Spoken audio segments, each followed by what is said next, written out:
بسم اللہ الرحمن الرحیم۔ السلام علیکم۔ سلطان کہانی ٹی وی پر آپ سب کو خوش آمدید کہتے ہیں۔ وہ ایک روشن دن تھا، چمکیلی دھوپ چاروں جانب پھیلی ہوئی تھی جب سلطان سست قدموں سے مصر کی گلیوں میں گھوم رہے تھے۔ وہ کبھی ایک محلے کا رخ کرتے اور کبھی دوسرے محلے کا۔ موسم میں زیادہ سختی نہ تھی، جس کی وجہ سے انہیں بھی زیادہ تھکاوٹ محسوس نہیں ہو رہی تھی۔ سیاہ رنگ کے جبے نے ان کو مکمل طور پر ڈھانپا ہوا تھا اور انہوں نے نقاب سے اپنے چہرے کو بھی چھپا رکھا تھا۔ پیروں میں انہوں نے انتہائی ادنا قسم کے جوتے پہن رکھے تھے، جس سے کسی کو کانوں کان خبر تک نہ ہو رہی تھی کہ یہ مصر کا سلطان ہے۔ بیس بدلے سلطان مصر کی گلیوں میں گھوم کے گہری نظروں سے جائزہ لے رہے تھے، مگر آج اتفاق سے انہیں ایسا کوئی شخص نہ ملا جسے مدد کی ضرورت تھی۔ نہ ہی سلطان کو جرم کرنے والا کوئی مجرم دکھائی دیا۔ دوپہر ڈلنے والی تھی، شام کے آثار آسمان پر دکھائی دے رہے تھے۔ قریب تھا کہ کچھ ہی دیر میں عصر کی اذان بلند ہو جاتی۔ سلطان نے فیصلہ کیا کہ اب انہیں محل واپس لوٹ جانا چاہیے۔ وہ جس گلی میں تھے وہ ایک ویران سی گلی تھی۔ اس میں بڑے بڑے کھلے مکانات تھے، جن میں زیادہ تر بہت ہی قدیم طرز کے بنے ہوئے مکان تھے۔ ان میں سے چند ایک میں رہائش تھی، مگر باقی ٹوٹے پھوٹے اور عرصہ دراز سے ویران پڑے ہوئے تھے۔ ایسے علاقے جرائم کا گھر ہوا کرتے ہیں، اس لیے سلطان اس جگہ پر موجود تھے۔ مگر سلطان کو مایوسی ہوئی تھی، اور اس مایوسی میں خوشی چھپی تھی، کیونکہ سلطان کو یہاں سے بھی کوئی مجرم نہ ملا تھا۔ سلطان ان کھنڈرات نما عمارتوں کو اپنے پیچھے چھوڑتے ہوئے ابھی واپسی کے لیے مڑے ہی تھے، تبھی اچانک ماحول میں ایک دلدوز چیخ گونج اٹھی۔ سلطان جو انتہائی مطمئن ہو کر واپس جانے کے لیے تیار ہوئے تھے، ان کا دل اچھل کر حلق میں آیا۔ وہ بے اختیار پلٹے۔ چیخ اسی گلی میں واقع کسی مکان میں سے آئی تھی۔ یہ بڑے بڑے اور کھلے مکان پراسرار کھنڈرات جیسے لگ رہے تھے۔ سلطان کو اندازہ ہو رہا تھا کہ وہ چیخ کہاں سے آئی تھی۔ ایک پل کے لیے تو انہیں ایسا لگا جیسے یہ ان کا وہم ہے، کیونکہ چیخ کے بعد مکمل طور پر سناٹا چھا گیا تھا، مگر سلطان اس چیخ کو انسنا کر پا رہے تھے۔ انہیں اچھے سے یاد تھا کہ انہوں نے ایک انسانی چیخ چند لمحے قبل سنی ہے۔ سناٹے کی سی کیفیت میں سلطان چند لمحے کھڑے رہے۔ ابھی وہ کوئی فیصلہ نہ کر پا رہے تھے، جب بھی اچانک ماحول میں ایک دفعہ پھر وہی چیخ گونجی۔ وہ کسی جوان مرد کی چیخ تھی۔ اس چیخ میں درد تھا، کرب تھا، یوں جیسے تکلیف کی انتہا پر کوئی اپنی پوری طاقت سے چیختا ہے اور خود کو چھڑوانے کی کوشش کرتا ہے۔ یقیناً یہ کوئی بےکس اور مجبور انسان تھا جو کسی ظالم کے شکنجے میں تھا۔ سلطان بے چین ہو کے اس خیال نے ان کے اندر بے تابی بھر دی تھی، اس ویران گلی کے اندر کوئی ایسا شخص ظلم کا شکار ہے جس کے ساتھ بہت ہی دردناک رویہ اختیار کیا جا رہا ہے۔ آواز سے اندازہ ہوتا تھا وہ کوئی نوجوان لڑکا ہے۔ سلطان بے اختیار ہی چند قدم آگے بڑھے۔ کھوجتی ہوئی نظروں سے آس پاس کے مکانات کا جائزہ لیتے ہوئے وہ گلیوں میں آگے بڑھ رہے تھے۔ انہیں ذرا اندازہ نہ تھا کہ وہ چیخ کس سمت میں سے آئی تھی۔ پراسرار مکانات کے اندر جنگلی درختوں کی بہتات تھی، چونکہ یہ مکانات عرصہ دراز سے ویران پڑے تھے تو ان میں خضر پودے اگے ہوئے تھے۔ ان دو چیخوں کے بعد کسی قسم کا کوئی آواز نہ سنائی دی تھی، مگر سلطان بے قرار ہو چکے تھے اور وہ پتہ لگائے بغیر محل واپس نہ جانا چاہتے تھے۔ آسمان پر شام کا جمگٹا پھیل رہا تھا۔ سلطان کے چہرے پر ہوائیاں اڑ رہی تھی۔ وہ تیزی سے دائیں بائیں دیکھتے مکانات کا جائزہ لیتے ہوئے آگے بڑھ رہے تھے، مگر انہیں کسی مکان پر بھی شک نہ ہو رہا تھا۔ تبھی ان کے قدم ٹھٹک کر رک گئے۔ گلی کی دائیں طرف بنے ہوئے مکانوں کی قطار میں ایک کھلا سا مکان تھا، جس کا بڑا سا احاطہ دور سے نظر آ رہا تھا۔ سلطان کے چونک کر رک جانے کی وجہ یہ تھی کہ جن ویران گھروں میں عرصے دراز سے کوئی آباد نہ تھا، وہاں بڑے بڑے خضر پودے تھے، مگر یہ واحد مکان ایسا تھا جس کے احاطے میں صرف ایک ہی درخت تھا، وہ بھی گھنا اور بلند۔ اس درخت کو دیکھ کر صاف لگتا تھا جیسے اس کی باقاعدہ تراش خراش کی جاتی ہے۔ اس کی چھاؤں گہری تھی مگر بے ربط نہ تھی۔ بے ساختہ ہی سلطان نے اس مکان کے بڑے سے پھاٹک کے سامنے کی جگہ کا جائزہ لیا۔ وہ بری طرح سے چونک پڑے۔ مکان کے سامنے کی جگہ مٹی تھی اور اس مٹی میں جا بجا جوتوں کے نشان تھے۔ جوتوں کے نشان تازہ تھے۔ اس کا مطلب تھا کہ کوئی تو ایسا شخص تھا جو اس عمارت کے اندر مسلسل آتا جاتا تھا۔ سلطان آگے بڑھے اور ان نشانات کو غور سے دیکھنے لگے۔ وہ ایک شخص کے جوتوں کے نشان نہیں تھے، وہ کئی نشانات تھے۔ مختلف جوتوں کے نشانات جو عمارت کے اندر بھی جاتے دکھائی دیے تھے اور باہر آتے ہوئے بھی۔ شاید یہ عمارت مسلسل کسی خاص مقصد کے لیے استعمال کی جاتی تھی۔ اس پوری گلی میں مزید کوئی ایسا مکان نہ تھا جس میں سلطان کو ایسی نشانیاں ملتی۔ باقی سب مکان ویران تھے، صرف یہی ایک مکان ایسا تھا جس میں آبادی کے آثار نظر آ رہے تھے۔ سلطان سیدھے ہو کر کھڑے ہو گئے۔ مکان کے اطراف اور اندر مکمل طور پر خاموشی تھی۔ گلی میں سنائی دینے والی 2 چیخوں کے بعد اب گہرا سناٹا چھایا ہوا تھا، یہاں تک کہ کسی پرندے کے بولنے کی آواز بھی سنائی نہیں دے رہی تھی۔ مگر نہ جانے کیوں سلطان کی چھٹی حس چیخ چیخ کر یہ کہہ رہی تھی کہ سلطان کو اس ویران عمارت کے اندر جانا چاہیے، اور سلطان نے کبھی اپنی چھٹی حس کی بات نظر انداز نہیں کی تھی۔ اس وقت بھی انہوں نے اپنی تلوار کی موجودگی کی تصدیق کی جو ان کے جبے کے اندر بندھی ہوئی تھی۔ دروازے کے دونوں پھاٹک ایک زنجیر کے ساتھ مکفل تھے۔ سلطان کو پہلے تو فکر لاحق ہوئی، مگر جب انہوں نے غور سے اس زنجیر کو دیکھا تو حیران رہ گئے۔ وہ صرف نمائشی طور پر لگائی گئی تھی۔ اس زنجیر سے دونوں دروازے مکفل نہ تھے۔ سلطان نے ہاتھ بڑھایا تو چھن کی آواز کے ساتھ زنجیر ان کے ہاتھ میں آ گئی۔ وہ صرف ایک نمائشی ٹکڑا تھا۔ دروازے کے دونوں پھاٹک ان کے سامنے تھے۔ سلطان نے بے اختیار ایک ہاتھ بڑھا کر دروازے کے ایک پھاٹک پر ذرا سا دباؤ ڈالا اور دروازہ کھلتا چلا گیا۔ سلطان نے بے خبری میں ہی اس طوفان کی جانب قدم بڑھا دیے تھے جو ان کے آنے والے دنوں کا سکون برباد کرنے والا تھا۔ دروازے کا پھاٹک کھل چکا تھا۔ سلطان نے محتاط نظروں سے آس پاس کا جائزہ لیا۔ دروازے کے باہر کوئی نہ تھا، مگر اندر انہیں کیا ملنے والا تھا اس کا انہیں کوئی اندازہ نہ تھا۔ دل پر پتھر رکھ کر سلطان نے محتاط طریقے سے قدم دروازے کے اندر رکھ دیا۔ اندر کا منظر ان کے سامنے تھا۔ وہ مکان بالکل خالی پڑا تھا۔ بیچوں بیچ لگا ہوا گھنا درخت اپنے پتے بکھیر رہا تھا۔ اندر داخل ہوتے ہی سلطان کا شک یقین میں بدل گیا۔ اس عمارت میں ضرور کوئی رہائش پذیر تھا۔ درخت کے ٹوٹے ہوئے پتے بہت ہی کم مقدار میں تھے۔ یقیناً یہاں پر روز صفائی ہوا کرتی تھی۔ مکان کے احاطے کی دوسری طرف کی تار سے 4 کمرے بنے ہوئے تھے۔ ان کمروں کے دروازے ٹوٹے پھوٹے اور سال خوردہ تھے۔ سب دروازے چوپٹ کھلے ہوئے تھے۔ دور سے ہی دیکھنے پر سلطان کو اندازہ ہو گیا تھا کہ چاروں کمروں میں سے کسی میں بھی کوئی انسان موجود نہیں ہے، لیکن آخر یہ کیسے ممکن تھا؟ سلطان نے خود اسی عمارت میں اندر جانے اور باہر آنے والے جوتوں کے نشان دیکھے تھے۔ صحن میں موجود صفائی کی علامات بھی یہ بتاتی تھی کہ اس عمارت میں کوئی نہ کوئی ضرور آتا اور جاتا رہتا ہے۔ تو پھر آخر وہ کون تھا اور کہاں تھا؟ سلطان دھیرے دھیرے قدم اٹھاتے ہوئے مکان کے احاطے میں چلنے لگے۔ چاروں طرف گہری خاموشی تھی، کسی کی موجودگی کا کوئی آثار نہیں تھا۔ سلطان دبے قدموں چلتے ہوئے کمروں کی قطار کے پاس پہنچ گئے۔ جو کمرہ ان کے سامنے تھا اس میں دھول، مٹی اور گرد فرش پر جمی ہوئی تھی۔ سلطان حیرت زدہ رہ گئے۔ باہر کا صحن صاف تھا مگر کمرے گرد آلود تھے۔ صرف ایک کمرہ نہیں، باقی کے تینوں کمروں کا بھی یہی حال تھا۔ کاٹ کباڑ کا ڈھیر تھا جو ان تینوں کمروں کے اندر لگا ہوا تھا۔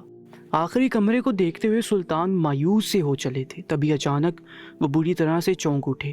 کمرے کے فرش پر جمی ہوئی گرد کی تہہ پر جوتوں کے نشان تھے۔ یہ جوتوں کے نشان باہر صحن سے آتے ہوئے کمرے کے اندر جا رہے تھے۔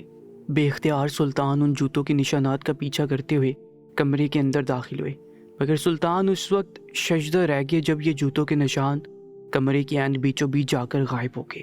سلطان گھبرا گئے، 2 قدم پیچھے ہٹے، مگر جو کچھ دیکھ رہے تھے وہ سچ تھا۔ جوتوں کے واپسی کے کوئی نشان نہ تھے، وہ کمرے کے اند بیچوں بیچ میں غائب ہو چکے تھے، یوں جیسے وہ شخص جو یہ جوتے پہن کر آیا تھا اسے آسمان کھا گیا یا زمین نگل گئی۔ یہ نہ سمجھ میں آنے والی بات تھی۔ آخر وہ شخص کہاں جا سکتا تھا؟ اس مکان کا راز سلطان کی سمجھ سے باہر تھا۔ تبھی سلطان نے اپنی آنکھیں سکیر کر دیکھا، زمین پر جہاں جوتوں کے نشانات غائب ہو رہے تھے وہاں کچھ دکھائی دے رہا تھا۔ شام ہو رہی تھی جس کی وجہ سے اندھیرا پھیلنے لگا تھا، اور اسی اندھیرے کے سبب سلطان کو ٹھیک سے دکھائی نہ دے رہا تھا کہ وہاں زمین پر جوتوں کے بالکل سامنے ایک جو بھی دروازہ کھلا تھا جو زمین کے اندر پیوست تھا۔ یقیناً یہ راستہ اس کمرے کے نیچے بنے ہوئے تہہ خانے میں کھلنے کا راستہ تھا۔ سلطان دم باخود ہو کر رہ گئے۔ تو اس مکان کا یہ راز تھا۔ بظاہر خالی دکھنے والا ایک بیاباد اور ویران مکان کے اندر ایک خفیہ تہہ خانہ موجود تھا، جہاں پر نہ جانے کیسی سرگرمیاں کی جا رہی تھی۔ سلطان نے ایک بار سر اٹھا کر آس پاس کا جائزہ لیا، وہاں کوئی نہ تھا، چاروں جانب گہری خاموشی کا راج تھا۔ سلطان نے جھک کر اپنے ہاتھوں سے دروازے کے اوپر جمی ہوئی گرد کو ہٹایا، چاروں جانب پاؤڈر سا پھیل گیا۔ زمین کے اندر فٹ ہوئے اس چوبی دروازے کا قفل واضح ہو گیا، وہ اوپر کی طرف کھلنے والا دروازہ تھا۔ سلطان بے قرار ہو چکے تھے، انہیں اب جلدی اس مکان کا راز فاش کرنا تھا۔ آخر اس ویران مکان کے اندر تہہ خانہ کیوں تھا، اور جو کوئی بھی اس تہہ خانے میں داخل ہوا تھا وہ اندر کیا کر رہا تھا؟ اس مکان کے اندر سے گونجنے والی دلدوز چیخ آخر کس کی تھی؟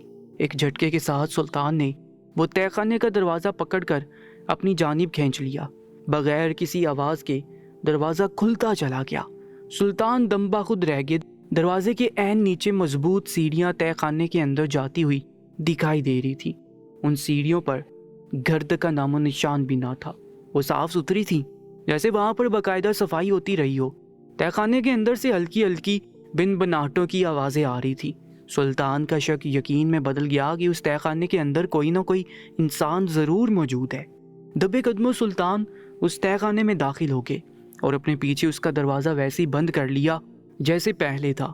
تہہ خانے کے اندر روشنی تھی، زیر زمین ہونے کے باوجود وہاں پر روشنی کا انتظام اچھا خاصا تھا۔ دیواروں پر جگہ جگہ مشعلیں روشن تھیں۔ سلطان ایک ایک کر کے سیڑھیاں نیچے اترتے چلے گئے۔ سیڑھیوں کے اختتام پر موڑ مڑتے ہی ایک بڑا سا کمرہ سلطان کے سامنے آ گیا، اور اسی پر سلطان لپک کر اس موڑ سے واپس سیڑھی کے اوپر آ کر کھڑے ہو گئے، کیونکہ سیڑھیوں کے اختتام پر جو بڑا سا کمرہ تھا اس میں ایک نہیں بلکہ کئی انسان موجود تھے، جوان اور بے بس لڑکے جن کو ایک نظر دیکھتے ہی سلطان بری طرح چونک گئے۔ چونکنے کی وجہ بھی کوئی عام نہیں تھی، بیسیوں لڑکے جو دور سے دیکھنے پر جوان معلوم ہو رہے تھے، برہنہ حالت میں زمین کے اوپر جانوروں کی طرح پڑے ہوئے تھے۔ یہ منظر اس قدر خوفناک تھا کہ سیڑھیوں کے پیچھے کھڑے ہوتے ہوئے سلطان کو کئی پل خود کو سنبھالنے میں لگ گئے۔ کمرے میں سے آوازیں آ رہی تھیں، ان میں سے کسی کو پتہ نہ چلا تھا کہ سیڑھیوں کے پاس کوئی شخص کھڑا ان کی باتیں سن رہا ہے اور سارا منظر دیکھ رہا ہے۔ سلطان کی دھڑکنیں بے ترتیب ہو رہی تھیں۔ سامنے کا منظر بے حد خوفناک تھا، مگر سلطان کو آخر اس تہہ خانے کا راز جاننا ہی تھا۔ اس ویران سی گلی میں نہ جانے کون سا ذبح خانہ کھلا تھا جس میں اتنے سارے نوجوان مردوں کو جانوروں کی طرح زمین پر لٹا کر نامعلوم ان کے ساتھ کون سا سلوک کیا جا رہا تھا۔ سلطان نے ہمت کر کے سیڑھیوں کی اوٹ میں سے ذرا سا سر نکال کر باہر کمرے میں جھانکا۔ سامنے وہی ہولناک منظر تھا، زمین پر جانوروں کی طرح پڑے ہوئے برہنہ جوان مرد جن کے ہاتھ پاؤں رسیوں میں بندھے ہوئے تھے، ان کی آنکھوں پر کپڑا باندھا ہوا تھا تاکہ وہ کچھ نہ دیکھ سکیں۔ ان بیسیوں جوان لڑکوں کی نگرانی پر کئی افراد کھڑے ہوئے تھے جن کے ہاتھ میں مضبوط ہتھیار تھے۔ سلطان کے دیکھتے ہی ان مظلوم قیدیوں میں سے ایک نے اٹھ کر فرار ہونے کی کوشش کی، اور وہی لمحہ اس کی بربادی کا لمحہ ثابت ہوا۔ ڈنڈا بردار مجرموں نے لپک کر اس کو پکڑ لیا۔ وہ یوں بھی بندھی ہوئی ٹانگوں سے کتنی دور بھاگ سکتا تھا؟ شاید وہ لوگ اغوا کیے ہوئے لوگ تھے، اور ان کے سامنے جو لوگ ان کے پہرے پر مقرر تھے وہ اغوا کرنے والے تھے۔ انہی میں سے اغوا فروش نے اپنے ڈنڈا اٹھا کر پوری قوت سے اس لڑکے کے گھٹنوں پر دیے مارا۔ شاید یہ ان سب کا رہنما تھا۔ اس رہنما نے نوجوان لڑکے کے گھٹنوں پر اس زور سے ڈنڈا مارا کہ وہ بیچارہ چیخ اٹھا۔ ایسی ہی ایک چیخ سلطان کو کچھ دیر پہلے گلی میں سنائی دی تھی۔ سلطان کی آنکھیں پھٹی کی پھٹی رہ گئیں۔ اغوا فروشوں نے ظلم کا بازار گرم کر رکھا تھا۔ تبھی سلطان کے کانوں میں اغوا فروشوں کے رہنما کی آواز گونجی۔ وہ زمین پر پڑے ہوئے ان تمام مظلوموں کو مخاطب کر کے کچھ کہہ رہا تھا۔ اس کے الفاظ نے سلطان کے اوزان خطا کر دیے تھے۔ وہ کہہ رہا تھا، جتنی دیر کرو گے اپنے لیے ہی نقصان بڑھاتے جاؤ گے۔ میرے آدمیوں کے پاس بہترین ہتھیار موجود ہیں جن سے وہ تمہیں مار مار کر ناکارہ بنا دے گا۔ پہلے ہم تمہارے ناخن اکھیڑ چکے ہیں، تمہاری آدھی ہڈیاں توڑ چکے ہیں۔ اب اگر تم لوگوں نے یہودیوں کی فوج میں بھرتی ہونے کا حکم نہ مانا اور کلمے کی بے حرمتی کر کے یہودی مذہب میں داخل ہونے کی حامی نہ بڑھی تو دیکھتے دیکھتے تم سب کے سر قلم کر دیے جائیں گے، کیونکہ مجھ سمیت میرے تمام ساتھی مسلمانوں سے نفرت کرتے ہیں۔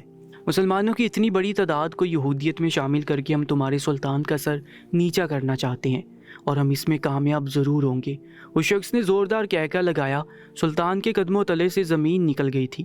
یہ سب یہودی تھے جنہوں نے بے کس مسلمانوں کو انہی کے ملک میں ایک ویران مکان کے اندر قید کر رکھا تھا۔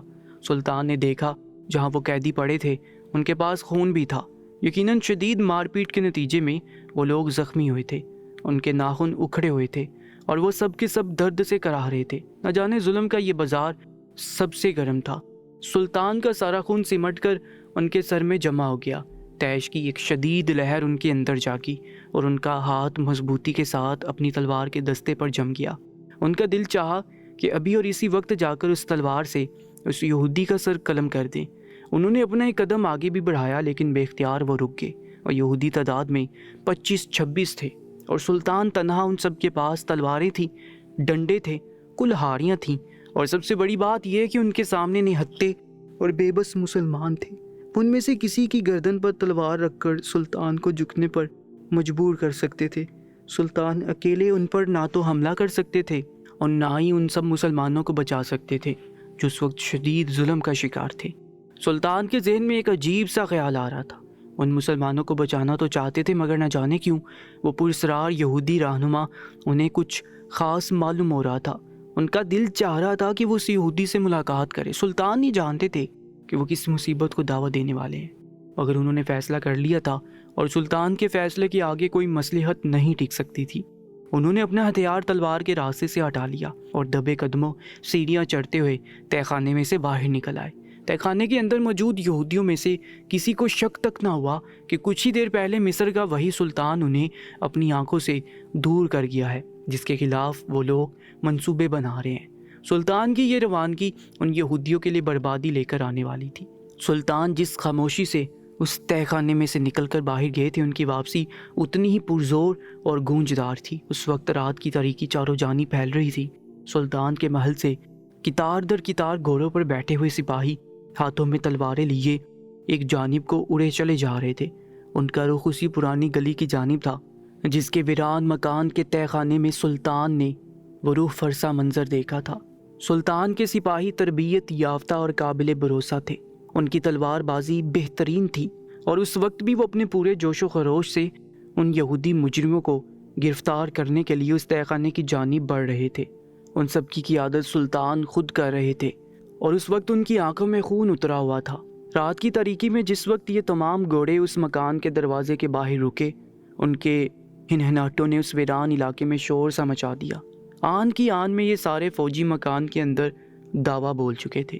یہودیوں کو تہہ خانے میں سنبھلنے کا موقع دیے بغیر سلطان کے تمام سپاہیوں نے ان کے اوپر حملہ کر دیا تھا۔ وہ سب ہکا بکا رہ گئے تھے۔ کچھ یہودی پہرا دے رہے تھے مگر باقی سبھی آرام کر رہے تھے۔ شاید انہیں یقین تھا کہ رات کی اس پہر انہیں کس پریشانی کا سامنا کرنا پڑ سکتا ہے۔ بے کس مسلمانوں کی حالت قابل رحم تھی۔ مدد کو آتے دیکھ کر ہی ان سب کی آنکھیں چمکنے لگی تھیں۔ سلطان کے فوجیوں نے یہودیوں پر دعویٰ بول دیا تھا۔ ان کا رہنما خاموشی سے اپنی جگہ پر ساکت کھڑا تھا۔ اسے دیکھ کر سلطان بری طرح سے چونک گئے۔ اس نے کسی قسم کی ہڑبڑاہٹ کا مظاہرہ نہیں کیا تھا، خاموشی سے فوج کو اپنی جانب بڑھتے ہوئے دیکھ رہا تھا جو اس کے تمام ساتھیوں کو گرفتار کر رہی تھی۔ مسلمانوں کو آزاد کیا جا رہا تھا اور وہ ایک ایک کر کے بھاگتے ہوئے تہہ خانے کی سیڑھیاں چڑھ رہے تھے۔ انہیں اپنی آزادی کی خوشی تھی۔ سلطان کے سپاہی تمام یہودیوں کو گرفتار کر کے لے جا چکے تھے سوائے اس ایک یہودی کے جو ان کا رہنما تھا، اور اس وقت پتھریلے تاثرات کے ساتھ سامنے کھڑا سلطان کو گور رہا تھا۔ اس کے چہرے پر بلا کا اعتماد تھا، اسے اپنی قید کا کوئی خوف نہ تھا۔ سلطان چونک سے گئے۔ اس قدر پر اعتماد مجرم انہوں نے بہت کم دیکھے تھے جو یہ جانتے تھے کہ انہیں شہر کا سلطان گرفتار کرنے والا ہے، مگر اس کے باوجود ان کا سر خوف کے مارے نیچا نہیں ہوتا تھا۔ سلطان ایک پل کے لیے متاثر سے ہو گئے۔ نہ جانے اس یہودی میں کیا بات ایسی تھی کہ سلطان کا دل اس سے بات کرنے کو چاہا، مگر یہ بات کرنے کے لیے مناسب جگہ نہ تھی۔ سلطان کا ایک سپاہی اس یہودی کو گرفتار کرنے کے لیے آگے بڑھ رہا تھا۔ سلطان کے دیکھتے دیکھتے اس نے آگے بڑھ کر اس یہودی کے ہاتھ پیچھے کیے اور انہیں رسی سے باندھ دیا، پھر اسے گھسیٹ کر باہر لے جانے لگا، مگر تبھی اس یہودی نے زور سے پکارا، اے مصر کے سلطان، اپنے سپاہی کو حکم دو کہ مجھے ہاتھ نہ لگائے، میں خود چل کر تم سب کے ساتھ جاؤں گا، مجھے تمہاری سزا کا کوئی خوف نہیں، میں تو خود تم سے ملاقات کا خواہاں تھا، نہ جانے کتنا برسوں پرانا خواب آج سچ ثابت ہوگا۔ سلطان اس یہودی کے لہجے پر چونک سے گئے۔ اس کا لہجہ پر اسرار تھا۔ اس نے سلطان کو دیکھتے پہچان لیا تھا یہ بات اور زیادہ حیران کن تھی۔ اس کا مطلب تو یہ تھا کہ بہت عرصہ سلطان کو جانتا تھا، لیکن آخر وہ یہ سب کیوں کر رہا تھا؟ اس کے دل میں سلطان کے لیے اتنی نفرت کیوں تھی؟ سلطان نے اپنے سپاہی کو ہاتھ سے اشارہ کیا تو وہ رک گیا۔ یہودی مسکراتے ہوئے تہہ خانے کی سیڑھیاں چڑھتا ہوا باہر چلا گیا۔ سلطان اس کے رویے پر حیران تھے، مگر اس حیرانی کا جواب محل واپس جا کر ہی مل سکتا تھا۔ نصف شب بیت چکی تھی اس وقت سلطان کے محل میں یہ انوکھا دربار لگا ہوا تھا، جس میں سلطان کے سامنے وہ تمام مجرم یہودی موجود تھے جنہوں نے بے کس مسلمانوں کو یہودی بنانے کے لیے ان پر ظلم و ستم کیے تھے۔ قیدی مسلمان تو رہا ہو چکے تھے، ان کی خوشی دیدنی تھی، مگر اس وقت سلطان اپنی نشست پر بیٹھے اس یہودی کا چہرہ بغور دیکھ رہے تھے، جس کے چہرے پر ایک پراسرار سی مسکراہٹ تھی۔ سلطان کے دربار میں خاموشی تھی، اتنا گہرا سناٹا تھا کہ سوئی بھی گرتی تو اس کی آواز گونج پیدا کرتی۔ سلطان کے کئی سپاہی اور وزیر اسی دربار میں موجود تھے اور حیران نظروں سے سلطان کو دیکھ رہے تھے، جنہوں نے اس یہودی کو گرفتار کر کے قید خانے میں ڈالنے کی بجائے اسے اپنے سامنے دربار میں لا کھڑا کیا تھا۔ نہ جانے وہ اس سے کیا بات کرنا چاہتے تھے۔ سلطان خاموشی سے اسے گھور رہے تھے اور وہ بھی جواباً سلطان کی آنکھوں میں آنکھیں ڈالے کھڑا تھا۔ تبھی سلطان نے اسے مخاطب کیا، تمہارا یہ سب کچھ کرنے کا آخر کیا مقصد تھا؟ تم خود یہودی ہو، تمہارے ساتھی یہودی ہیں، مگر نہتے مسلمانوں پر ظلم کر کے انہیں یہودیت میں شامل کر کے آخر تم کیا ثابت کرنا چاہتے ہو؟ میں نے اپنی آنکھوں سے تمہیں مسلمانوں پر ظلم کرتے ہوئے دیکھا اور اپنے کانوں سے یہ کہتے سنا کہ تم ان کو یہودی بنا کر یہودی مذہب کو فروغ دینا چاہتے ہو۔ آخر اس سب کے پیچھے کیا راز ہے؟ سلطان سوالیہ نظروں سے اسے دیکھتے ہوئے پوچھ رہے تھے۔ سلطان کے سوال پر وہ شخص ایسے مسکرایا جیسے کسی بچے نے کوئی عجیب بات کہہ دی ہو۔ سلطان کو اس کا اس طرح مسکرانا بہت ہی ناگوار گزرا، مگر وہ خاموش رہے کیونکہ یہودی بول اٹھا تھا۔ وہ کہہ رہا تھا، اوہ تو میں اب سمجھا کہ رات کے اس پہر آپ نے ایک ویران مکان پر حملہ کیوں کیا۔ یقیناً آپ جاسوسوں کی طرح پہلے وہاں موجود تھے۔ اگر ایسا ہے تو مجھے خوشی ہے کہ آپ نے میری باتیں سنی۔ میں باقی ان مسلمانوں کو یہودیت میں شامل کرنا چاہتا تھا، اور صرف ایک دن، اور اگر آپ کو ہمارا پتہ نہ چلے تو یقیناً ایک عظیم یہودی فوج تیار کر لیتا، ایسے نوجوانوں کی فوج جو طاقتور اور فرما بردار ہوتے، جن کے اوپر اس قدر ظلم ڈایا گیا ہوتا کہ انہیں اپنی مرضی سے سوچنے پر بھی خوف آتا۔ یقیناً ایسے لوگ یہودی مذہب کی فوج کے لیے بہترین ہیں، وہ پورے اعتماد انداز میں کہتے ہوئے مسکرا رہا تھا۔ سلطان کا خون کھول اٹھا، وہ کتنی ڈٹھائی کے ساتھ اپنے جرم کا اعتراف کر رہا تھا، بلکہ اس پر فخر بھی محسوس کر رہا تھا۔ سلطان نے خود پر قابو پایا، کہنے لگی، یقیناً اس کے پیچھے تمہارا کوئی بہت ہی چلاک مقصد ہوگا، مگر وہ جو کچھ بھی تھا، افسوس وہ اب کبھی پورا نہیں ہو سکتا۔ تمہارا تمام گروہ گرفتار کیا جا چکا ہے، اور جس طرح تم نے نہتے مسلمانوں پر ظلم و ستم کیا ہے، اس کے بدلے میں تمہاری سزا تو صرف موت ہے۔ میں نے تمہیں اپنی آنکھوں سے جرم کرتے دیکھا، جس کے صلے کے طور پر میں تمہیں سزائے موت تجویز کرتا ہوں۔ یقیناً یہ سزا تمہارے جرم کے ساتھ بالکل انصاف کرتی ہے۔ سلطان اس کی آنکھوں میں دیکھتے ہوئے کہہ رہے تھے۔ وہ شخص مسکرا دیا۔ سلطان کو حیرت سی ہوئی، اپنی موت کا اعلان سننے کے باوجود وہ شخص مسکرا رہا تھا۔ نہ جانے اس میں ایسی کیا پورے اسرار بات تھی۔ ایسے مضبوط اور فولادی ارادوں کے حامل لوگ بہت ہی کم ملتے ہیں۔ نہ جانے کیوں سلطان کے دل میں اچانک سے خیال آیا، کاش کہ یہ شخص مسلمان ہوتا، ایک سچا مسلمان، اور مسلمانوں کی فوج میں شامل ہو کر اسلام کی خاطر لڑتا تو یقیناً وہ کئی مقامات پر اسلام کا سر فخر سے بلند کر سکتا تھا۔ وہ عام انسان نہیں تھا۔ سزائے موت کی اطلاع پانے کے باوجود یہودی سر اٹھا کر مسکرا رہا تھا، اور سلطان اس کی جانب دیکھتے ہوئے کچھ اور ہی سوچے جا رہے تھے۔ تبھی اچانک سلطان کے ذہن میں ایک خیال آیا۔ انہوں نے اس یہودی کو مخاطب کیا اور بولے، اب جب کہ تمہاری موت کا وقت قریب ہے اور جلدی تمہیں پھانسی دے دی جائے گی، تمہارا سر قلم کر دیا جائے گا، تو ایک اچھے قاضی کی حیثیت سے میں تم سے سوال کرتا ہوں کہ تمہاری آخری خواہش کیا ہے؟ آخری خواہش کا پورا کرنے کا حق ہر انسان کو ہوتا ہے، اور اس کے لیے مذہب کی کوئی قید نہیں، چاہے تم یہودی ہو، مگر تم میرے سامنے اپنی آخری خواہش کا بلا جھجک اظہار کر سکتے ہو، میں اسے ضرور پورا کروں گا۔ سلطان وعدہ کر رہے تھے۔ یہودی کی مسکراہٹ سمٹ گئی۔ وہ سوچنے والی نظروں سے سلطان کو دیکھ رہا تھا۔ اس نے ایک پل کے لیے بھی سلطان کی آنکھوں سے اپنی نظر نہ ہٹائی تھی۔ وہ جیسے ذہن میں کچھ سوچ رہا تھا، تبھی اچانک وہ بول اٹھا، اگر ایسی بات ہے تو میں اپنی آخری خواہش بیان کرتا ہوں، میں چاہتا ہوں کہ آپ مجھے مرنے سے پہلے سونے کے پیالے میں پانی پیش کریں۔ جب تک میں سونے کے پیالے میں اپنی مرضی سے پانی نہ پی لوں آپ مجھے قتل نہیں کر سکتے، یہی میری آخری خواہش ہے۔ یہودی کی بات پر سلطان چونک اٹھے، نہ جانے اس میں اس کا کیا مقصد تھا، مگر سلطان نے سر ہلا دیا، ساتھ ہی ان کے لبوں پر ایک پوری اسرار سے مسکراہٹ دوڑ گئی۔ شاید وہ اس یہودی کا امتحان لینا چاہتے تھے، وہ اسے ایک موقع دینا چاہتے تھے۔ سلطان نے وزیر کو اپنے نزدیک بلایا اور اس کے کان میں کچھ کہا۔ وہ خاموشی سے دربار سے پلٹ گیا۔ دربار میں خاموشی چھا گئی۔ کچھ ہی دیر کے بعد جب وزیر پلٹ کر آیا تو اس کے ہاتھ میں ایک تھال تھا جس کے اوپر سونے کا ایک خوبصورت سا پیالہ رکھا ہوا تھا۔ اس پیالے کے چاروں طرف خوبصورت نقش و نگار بنے ہوئے تھے۔ وزیر نے احترام سے یہ پیالہ لا کر سلطان کے سامنے رکھ دیا۔ سلطان مسکراتے ہوئے اپنی جگہ سے اٹھے اور وہ تھال اٹھا لیا جس میں سونے کا پیالہ رکھا تھا۔ اس میں پانی ہلکورے لے رہا تھا۔ سلطان نے یہ تھال لے جا کر اس یہودی کے سامنے کر دیا۔ تو پھر یہ لو اور اپنی آخری خواہش کو پورا کر لو، سونے کے پیالے میں ٹھنڈا پانی حاضر ہے۔ سلطان مسکرا رہے تھے۔ یہودی کے ماتھے پر بل پڑنے لگے۔ اس نے ایک نظر پانی کو دیکھا اور پھر سلطان کو، اور وہ ایک دم اچھل پڑا۔ سونے کا پیالہ خاص تھا۔ اس خاص پیالے کے چاروں طرف نقش و نگار نہیں بنے ہوئے تھے بلکہ سونے کی کشیدہ کاری کی ہوئی تھی۔ خوبصورت طریقے سے کلمہ طیبہ لکھا ہوا تھا، یعنی سلطان کا امتحان تھا۔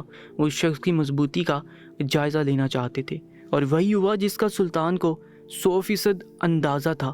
پیالے کے چاروں طرف میں کلمہ طیبہ لکھا دیکھ کر اس یہودی کا دماغ گم گیا، اور اب تک جو وہ خود پر قابو پائے کھڑا تھا یکدم بپھڑ گیا۔ اس نے ہاتھ بڑھا کر زور سے پانی کا پیالہ فرش پر پھینک دیا۔ پورے ماحول میں سناٹا چھا گیا۔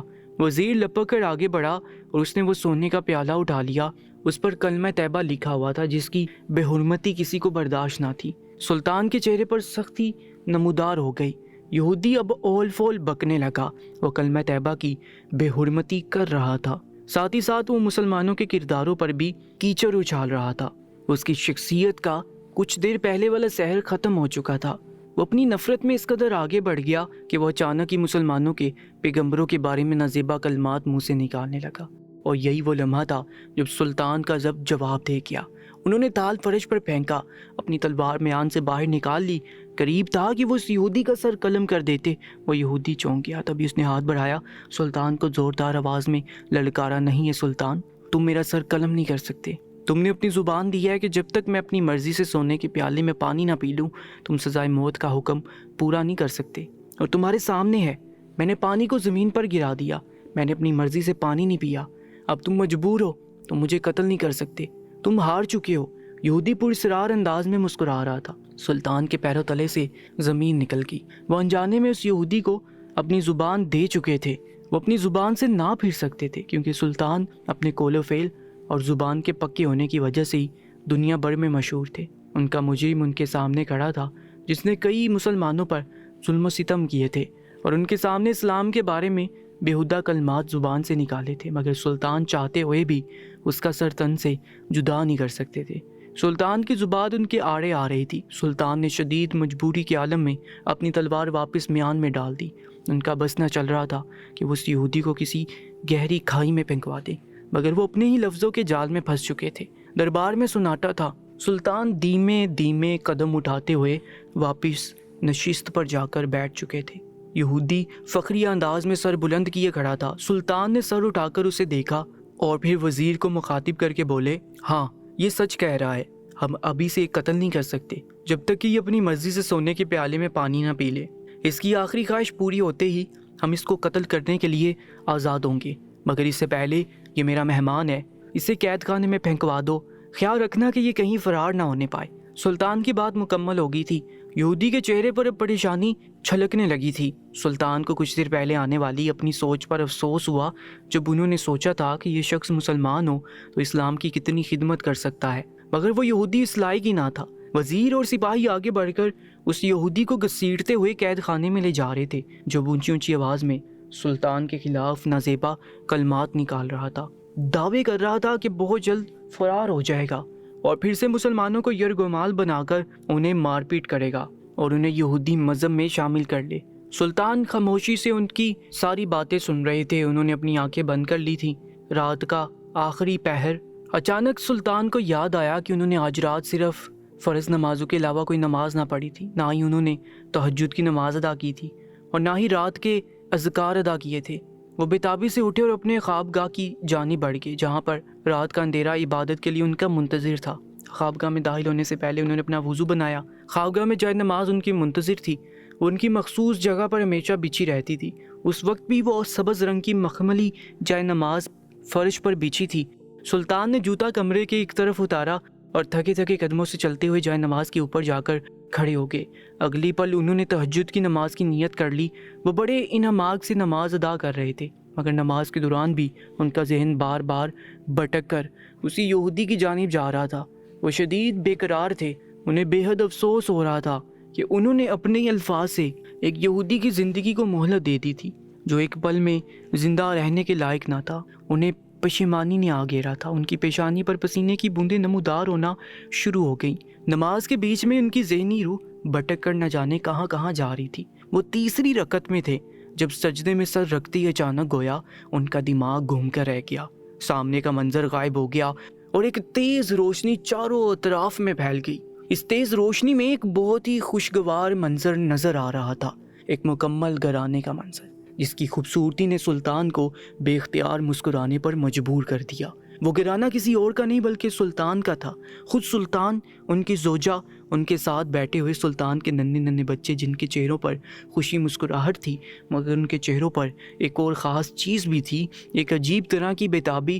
وہ سب بار بار آسمان کی طرف دیکھ رہے تھے۔ کھلے صحن میں ایک بڑے سے دسترخوان پر ان کے سامنے بہت سے خوان سجے ہوئے تھے۔ شربت کے بڑے بڑے پیالے، تھال میں رکھی ہوئی کھجوریں خامخواہ ہی بھوک کو بھڑکا رہی تھی، مگر نہ جانے کیوں وہ سب لوگ کچھ بھی کھانے کی بجائے بار بار آسمان کی طرف رخ کر کے دیکھتے اور پھر ایک دوسرے کی جانب دیکھ کر مسکرانے لگ جاتے۔ سلطان کا سب سے بڑا بیٹا بےتابی سے اپنے ہاتھ مسل رہا تھا، اس کی للچائی نظریں کھانے پینے کی اشیاء پر جمی تھیں۔ سلطان اس کو مسکراتے ہوئے تنبیہ نظروں سے دیکھ رہے تھے۔ نہیں بیٹا، ابھی نہیں، پہلے مغرب کی اذان کا انتظار کرو، اس کے بعد ہی تم اپنا پہلا روزہ افطار کرو گے۔ روزہ ہم سب پر اللہ کا خاص انعام ہے، یہی پانی جس کی قدر ہمیں عام زندگی میں محسوس نہیں ہوتی۔ روزے کی عادت میں ہمیں اس کی ایک ایک بوند کس قدر اہم محسوس ہوتی ہے کہ بس کسی طرح افطار کا وقت ہو اور ہم پانی سے بھرا ہوا پیالہ اپنے منہ کو لگا لیں۔ سلطان کی بات پر بچہ کسمسا کر رہ گیا۔ وہ کبھی پہلو بدل کر ایک گھٹنا موڑتا اور کبھی دوسرا۔ تبھی اچانک قریبی مسجد سے مغرب کی اذان کی صدا بلند ہوئی۔ سبھی کے چہروں پر بے اختیار خوشی پھیل گئی۔ دعا کے لیے ہاتھ بلند کرتے ہوئے بھی بچے کی نظریں شربت کے پیالے کی جانب تھی۔ اس نے لپک کر دعا والے ہاتھ چہرے پر پھیرے اور سلطان نے ایک خوبصورت پیالے میں شربت انڈیل کر اس کے ہاتھوں میں دے دیا۔ ننھے بچے نے بےتاب نگاہوں سے شربت کو دیکھتے اسے اپنے لبوں سے لگا لیا اور ایک ہی لمحے میں گویا اس کے چہرے پرسکون پھیل گیا۔ ایک جماکے کے ساتھ سلطان کا تخیل ٹوٹ گیا۔ رمضان کی ایک شام کا یہ خوبصورت منظر سلطان کے خواب کا ایک حصہ تھا۔ سلطان بے اختیار سجدے سے اٹھ کر بیٹھ گئے۔ وہ ابھی تک خواب کی کیفیت میں تھے، تبھی انہیں یاد آیا کہ وہ تو تہجد کی تیسری رکعت میں تھے۔ کانپتے ہوئے ہاتھوں کے ساتھ انہوں نے باقی کی نماز مکمل کی، مگر ان کا ذہن ابھی تک اس سچے خواب کے متعلق سوچے جا رہا تھا۔ یہ ان کے ماضی کی ایک جھلک تھی۔ ایسی ایک شام انہوں نے حقیقت میں گزاری تھی، مگر اس وقت انہیں خواب کیوں دکھایا گیا تھا؟ اس بات نے سلطان کو پریشان کر دیا تھا۔ سچے اور اشارہ دینے والے ان خوابوں کی موجودگی کبھی کبھی تو سلطان کو خوفزدہ کر دیتی تھی۔ نماز مکمل کرتے ہی سلطان کتنی دیر تک جائے نماز پر بیٹھے رہے۔ اچانک ان کے ذہن میں ایک جماکہ سا ہوا۔ انہیں سمجھ آ گیا کہ انہیں یہ خواب کیوں دکھایا گیا تھا۔ ان کے چہرے پر ایک پوری اسرار سی مسکراہٹ پھیل گئی۔ انہیں بس صبح تک انتظار تھا۔ زیادہ وقت نہ گزرا جب فجر کی اذان بلند ہونے لگی۔ وہیں بیٹھے بیٹھے سلطان نے نماز فجر ادا کی۔ تھوڑی دیر کے بعد صبح کاذب کا اجالا چاروں اور پھیل گیا۔ صبح ہو چکی تھی۔ سلطان لباس تبدیل کر کے سر پر امامہ باندھتے ہوئے تیزی سے دربار میں داخل ہو رہے تھے، جہاں وزیر پہلے ہی ان کا منتظر تھا۔ وہ علل صبح اپنے فرض کی ادائیگی کے لیے موجود ہوا تھا، حالانکہ رات نہ جانے کتنی دیر تک سلطان نے ان سب کو دربار میں اپنے ساتھ کھڑا رکھا تھا۔ وزیر کو دیکھتے سلطان کے چہرے پر اطمینان بکھر گیا۔ وہ اسے بلوانا چاہتے تھے۔ سلطان اپنی نشست پر آ کر بیٹھے اور وزیر کو اشارہ کیا۔ وہ لپک کر ان کے پاس آ گیا۔ سلطان نے اسے جھک کر بات سننے کے لیے کہا۔ وزیر خاموشی سے ان کے سامنے جھک کر اپنا کان ان کے آگے کر دیا۔ سلطان کچھ دیر تک وزیر سے سرگوشیوں میں بات کرتے رہے اور نہ جانے وہ اسے کیا سمجھا رہے تھے۔ وزیر مسلسل سر ہلا رہا تھا۔ تھوڑی دیر کے بعد اس نے سر اٹھایا اور کہنے لگا، اے سلطان، جو کچھ آپ نے کہا ہے میں نے بالکل ٹھیک طرح سے سمجھ لیا ہے۔ آپ کے حکم کے عین مطابق عمل کیا جائے گا اور نتیجہ بھی آپ کی توقعات کے بالکل مطابق ہی نکلے گا۔ آپ کا یہ خاکسار آپ کو مایوس نہیں کرے گا۔ وزیر کی آواز میں تعظیم تھی۔ سلطان نے سر ہلا کر اس کا شکریہ ادا کیا۔ اب انہیں بےتابی سے انتظار کرنا تھا۔ وہ پورا دن خاموشی سے گزر گئے۔ بالکل اسی طرح اگلا پورا دن بھی دبے پاؤں جاتا رہا۔ سلطان کو کسی قسم کی کوئی ہلچل محسوس نہ ہوئی۔ وہ تھوڑے سے مایوس ہونے لگے تھے، نہ جانے وہ یہودی کیسا انسان تھا۔ انتہائی ڈھیٹ قسم کی مٹی کا بنا ہوا تھا۔ وہ شاید اسے خود پر بے حد قابو تھا۔ مگر تیسرے دن عین دوپہر کے وقت سلطان کو ان کی مرضی کی خبر مل گئی۔ ان کے چہرے پر مسکراہٹ بکھر گئی۔ وہ دربار میں بیٹھے تھے جب ایک سپاہی نے آ کر ان کے کان میں سرگوشی کی تھی۔ اے سلطان، قید میں پڑا ہوا وہ یہودی رہنما آپ کے ساتھ ملاقات کرنا چاہتا ہے۔ وہ شدید بےتاب ہے اور چاہتا ہے کہ ابھی اور اسی وقت آپ اس سے ملاقات کر لیں۔ سلطان نے مسکراتے ہوئے سپاہی کی جانب دیکھا اور بولے، میں بھی اس سے ملاقات کرنے کے لیے بےتاب ہوں۔ جس شخص نے ہمارے پیارے پیغمبروں کے بارے میں گھٹیا کلمات ادا کیے تھے، اسے اس کا خمیازہ بھگتنے کا وقت آ پہنچا ہے۔ جلد اسے میرے پاس لے آؤ، میں اسی کا انتظار کر رہا ہوں۔ سلطان کی بات پر سپاہی چونک سا گیا مگر کچھ نہ بولا۔ وہ وزیر اور سلطان کے درمیان ہونے والی بات چیت کے متعلق کچھ نہ جانتا تھا۔ وہ خاموشی سے پلٹ گیا اور جب واپس آیا تو اس کے ساتھ وہی یہودی تھا۔ وہ بڑی مشکل سے چلتا ہوا اس سپاہی کے ساتھ آ رہا تھا۔ سلطان کے سامنے پہنچتے وہ جیسے زمین پر ڈھیر سا ہو گیا۔ اس کی حالت بے حد خراب تھی۔ سلطان نے ایک نظر اس پر ڈالی۔ اس کے ہونٹ خشک تھے، اس کی آنکھیں گہرے حلقوں میں دھنس چکی تھی۔ وہ ہارا ہوا سا معلوم ہو رہا تھا۔ سلطان کو افسوس ہوا، صرف اور صرف اپنی جھوٹی انا کی خاطر۔ یہ خوبرو مرد ایک جھوٹے مذہب کی پیروی میں مصروف تھا۔ عقل شعور ہونے کے باوجود اس نے کبھی اس کائنات کے اصل خالق کی جانب متوجہ ہونے کی کوشش ہی نہ کی تھی، بلکہ وہ تو ان کی شان میں گستاخی کرنے کو فخر کا باعث سمجھتا تھا۔ سلطان اسے دیکھ کر مسکرائے اور بولے، کیسے ہو میرے دوست؟ آج میں پھر تمہارے تمام جرائم کو یاد کر بیٹھا تھا، جس کی وجہ سے میں نے ایک مرتبہ پھر تمہارے لیے سزائے موت تجویز کرتا ہوں۔ تمہارے وہ تمام جرم ناقابل فراموش ہیں، مگر میں اصولوں کا پکا ہوں، اس لیے میں تمہاری آخری خواہش پورا کیے بغیر تمہارا قتل نہیں کروں گا۔ تم تب تک محفوظ ہو جب تک تم اپنی مرضی سے سونے کے پیالے میں پانی نہیں پی لیتے۔ اتنا کہتے سلطان نے وزیر کو اشارہ کیا۔ وہ لپک کر باہر گیا اور جب واپس آیا تو تھال میں اس کے ہاتھ میں وہی سونے کا پیالہ تھا جس کے اندر پانی ہلکورے لے رہا تھا۔ وزیر نے مسکراتے ہوئے پانی کا یہ پیالہ اس یہودی کو پیش کیا جو زمین پر پڑا زرد چہرے کے ساتھ سلطان کو دیکھ رہا تھا۔ اس کے اندر اتنی سکت بھی نہ بچی تھی کہ اٹھ کر کوئی رد عمل ظاہر کرتا۔ جو چند دن پہلے تک خوب اکڑ دکھا کر فرعون بنا ہوا تھا، اب کس طرح قدموں میں ڈھیر تھا۔ سلطان جانتے تھے کہ اس کا یہ حال کیوں ہے۔ خواب میں جو اشارہ دیا گیا تھا وہ سلطان نے سمجھ لیا تھا۔ وہ جانتے تھے کہ یہ شخص حقارت سے پانی کو ٹھوکر مار کر گیا تھا۔ شاید وہ یہ سمجھتا تھا کہ سلطان اپنے الفاظ کے جال میں الجھ کر اسے آزاد کر دیں گے، مگر وہ یہ نہیں جانتا تھا کہ اس کے سامنے سلطان مصر ہیں جن کی ذہانت کا پورا زمانہ گواہ ہے۔ سلطان نے اسے قید میں ڈلوا دیا اور وزیر کو کہہ کر اس کا پانی بند کروا دیا تھا۔ وہ پانی کے لیے بے قرار ہو گیا تھا۔ اس کے لب پیاس کے مارے خشک ہو گئے تھے۔ وہ للچائی ہوئی نظروں سے پانی کے اس پیالے کو دیکھ رہا تھا۔ سلطان اپنی جگہ سے اٹھ کھڑے ہوئے، ان کا ہاتھ تلوار کے دستے پر تھا۔ یہودی نے گھبرائی ہوئی نظر سے سلطان کو دیکھا اور پھر پیالے میں تیرتے ہوئے ٹھنڈے پانی کو۔ دنوں کی پیاس اس کے لبوں پر چھلک رہی تھی۔ وہ جانتا تھا کہ ادھر وہ پانی کا گھونٹ پڑے گا اور ادھر سلطان اس کا سر قلم کر دیں گے۔ اس نے یک لخت اپنی آنکھیں بند کر لیں اور پھر اس نے آنکھیں کھول کر سلطان کو دیکھا اور بولا، میں جانتا ہوں کہ تم کامیاب ہوگے۔